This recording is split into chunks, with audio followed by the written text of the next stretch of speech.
নবান্ন নির্দেশ দিয়েছে। নবান্নের নির্দেশেই ওষুধের দোকানে সরেজমিনে আধিকারিকরা নিষিদ্ধ ওষুধের খোঁজে ওষুধের দোকানে পরিদর্শন।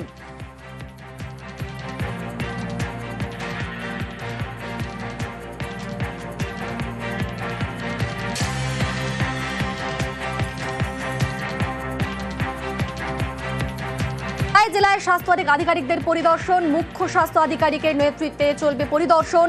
300 ওষুধের ক্ষেত্রে কিউআর কোড পরীক্ষার নির্দেশ দেওয়া হয়েছে। নবান্নর নির্দেশেই 300 ওষুধের ক্ষেত্রে কিউআর কোড পরীক্ষার নির্দেশ।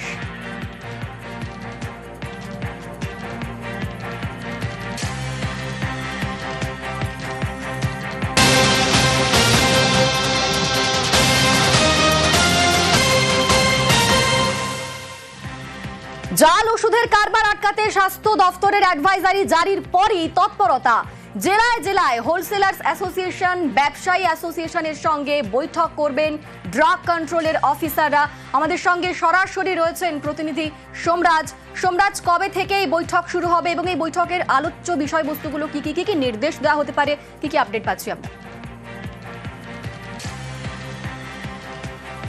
দেখো, গতকালই রাজ্যের তরফে 6 দফা অ্যাডভাইজারি জারি করা হয়েছে জাল ওষুধ আটকানোর জন্য।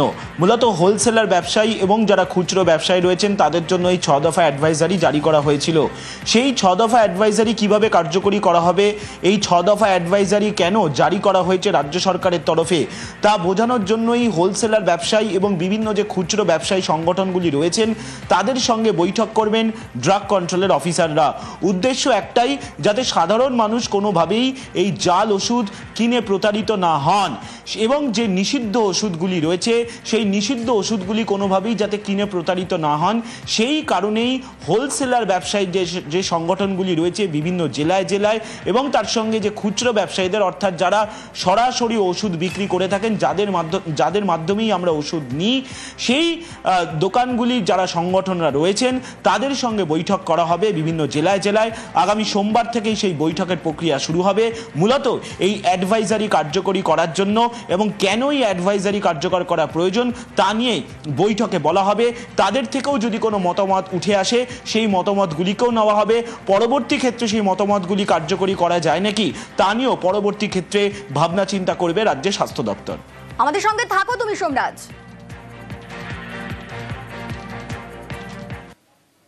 যে গুরুত্বপূর্ণ খবরের দিকে নজর রাখতে হচ্ছে, বাংলার বাড়ির কাজে অসন্তুষ্ট নবান্ন। টাকা পেয়েও বাড়ি তৈরিতে গড়িমসির অভিযোগ উঠছে। প্রথম কিস্তির টাকায় বাড়ি তৈরির প্রবণতা কম। একাধিক জেলার পারফরমেন্সে অসন্তুষ্ট নবান্ন। আমাদের সঙ্গে সরাসরি রয়েছেন সোমরাজ। সোমরাজ, নবান্ন সূত্রে আমরা কি খবর পাচ্ছি? দেখো, যেখানে গত মঙ্গলবারই মুখ্যমন্ত্রী মমতা বন্দ্যোপাধ্যায় বাংলার বাড়ি দ্বিতীয় কিস্তির টাকা দেওয়ার প্রক্রিয়ার আনুষ্ঠানিক সূচনা করলেন, সেখানে দেখা যাচ্ছে গত ডিসেম্বর মাসে যে প্রথম কিস্তির টাকা দেওয়ার প্রক্রিয়া শুরু হয়েছিল 60,000 টাকা, গত ডিসেম্বর মাসে প্রথম কিস্তির টাকা দেওয়ার প্রায় 6 মাস হতে চললেও একাধিক জেলায় বাংলার বাড়ি গ্রামীণের কাজে বেশ কিছু রিপোর্ট উঠে এসেছে পঞ্চায়েত দপ্তরের সমীক্ষায়। সেখানে প্রথমত দেখা যাচ্ছে দক্ষিণ 24 পরগনা জেলায় প্রায় 50% উপভোক্তা তারা প্রথম কিস্তির যে টাকা, সেই টাকাতে ভিত থেকে লিন্টন পর্যন্ত কাজ শেষ করতে পারিনি। তারপর রয়েছে দক্ষিণ দিনাজপুর জেলা, যেখানে প্রায় 35%-এরও বেশি উপভোক্তা নিয়ম মাফিক প্রথম কিস্তির টাকায় যে কাজ করার কথা সেই কাজ করা হয়নি। রয়েছে কোচবিহার জেলা, শিলিগুড়ি মহকুমা পরিষদ, মুর্শিদাবাদ জেলা, মালদা জেলা, একাধিক জেলার পারফরমেন্স খারাপ রয়েছে, যেখানে দেখা যাচ্ছে 30%-এরও বেশি উপভোক্তা তারা ভিত থেকে লিন্টন পর্যন্ত কাজ করতে পারেননি। আবার এটাও দেখা যাচ্ছে পঞ্চায়েত দপ্তরের রিপোর্টে নদিয়া, পশ্চিম বর্ধমানের মতো জেলাগুলি 90%-এরও বেশি উপভোক্তা সেখানে প্রথম কিস্তির টাকায় ভিত থেকে লিন্টন পর্যন্ত কাজ শেষ করে ফেলেছে। যেখানে দ্বিতীয় কিস্তির টাকা দেওয়ার প্রক্রিয়া শুরু হয়েছে, মঙ্গলবার মুখ্যমন্ত্রী তার আনুষ্ঠানিক সূচনা করেছেন, সেখানে প্রথম কিস্তির টাকায় দেখা যাচ্ছে গোটা রাজ্য জুড়ে 72.10% উপভোক্তা গোটা রাজ্যে প্রথম কিস্তির টাকায় কাজ শেষ করেছেন। কিন্তু এখনো একাধিক জেলার পারফরমেন্স খারাপ থাকায়, বিশেষ বিশেষ করে দক্ষিণ 24 পরগনা জেলায় প্রায় 50% উপভোক্তা যেখানে প্রথম কিস্তির টাকায় নিয়মমাফিক কাজ শেষ করতে পারিনি, তা নিয়েই অসন্তুষ্ট নবান্ন। তার কারণ পঞ্চায়েত দপ্তরে গাইডলাইন রয়েছে প্রথম কিস্তির টাকায় নিয়মমাফিক কাজ শেষ হওয়ার পরেই দ্বিতীয় কিস্তির টাকা পাবেন উপভোক্তারা। যেখানে মুখ্যমন্ত্রী মমতা বন্দ্যোপাধ্যায় উত্তরবঙ্গ সফরে মঙ্গলবার দ্বিতীয় কিস্তির টাকা দেওয়ার প্রক্রিয়া শুরু করে দিয়েছেন, সেখানে প্রথম কিস্তির টাকা দেওয়ার পরেও কেন এত গড়িমসি হচ্ছে এই জেলাগুলিতে তা নিয়ে অসন্তুষ্ট নবান্ন, এবং সেই কারণে নির্মাণ কাজ পর্যালোচনা এবং যাবতীয় বিষয় যাচাই করে প্রয়োজনীয় কাজ শুরুর নির্দেশ দেওয়া হয়েছে। বেশ, ধন্যবাদ সোমরাজ। কত বড় সাহস, সরকারি জমি দখল করছে তার উপর আবার নির্মাণ করে ফেলছে। আর এতেই কড়া প্রশাসন, এতেই কড়া অবস্থান প্রশাসনের। কারণ এইভাবে সরকারি জমি দখল করে বারবার বার্তা দেওয়া হচ্ছে, তারপরেও সেই সরকারি জমি দখলের প্রবণতা বাড়ছে, কমছে না। গাইঘাটার ইছাপুরে 2 ব্যবসায়ীর বিরুদ্ধে দখলদারির অভিযোগ। জমি দখলের পাশাপাশি পুকুর বুঝিয়েও বেআইন নির্মাণ। 2 ব্যবসায়ীকে নির্মাণ বন্ধের নির্দেশ, নোটিশ পঞ্চায়েতের। দখলি জমিতে তৈরির দোকানও সরানোর নির্দেশ। বেনিয়মের নির্মাণ মানছেন আবার অভিযুক্ত।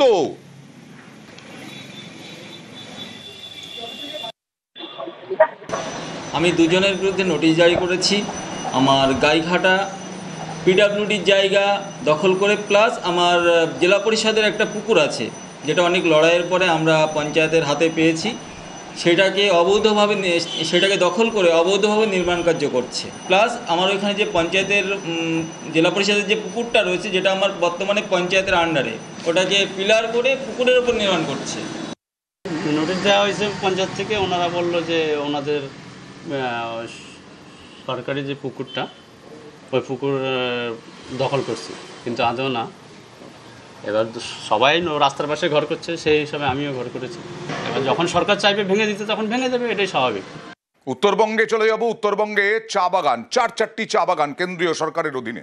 সেই 4টি চা বাগানের শ্রমিকরা এবার আন্দোলনে নামছেন।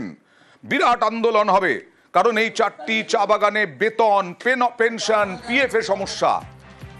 নিউ ডুয়ার্স, চুনাভাটি, বানারহাট, কারবালা চা বাগান কেন্দ্রীয় সরকারের অধীনে রয়েছে। এই 4 চা বাগান। জানা যাচ্ছে 27শে মে 4টি চা বাগানে গেট মিটিং, 28শে মে বিডিও অফিসে ডেপুটেশন কর্মসূচি।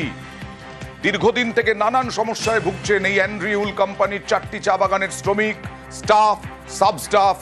এবার টানা আন্দোলনে নামার সিদ্ধান্ত নিলেন এই সমস্ত 4টি চা বাগানের শ্রমিকরা।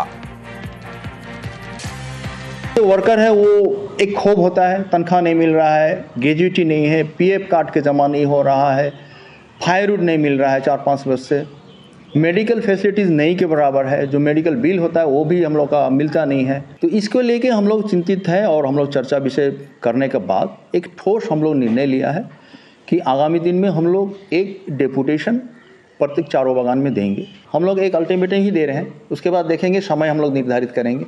उसके बाद अगर कुछ नहीं होता है तो हम लोगों का है सिद्धांत में हम लोग बृहत्तर आंदोलन की तरफ जाएंगे।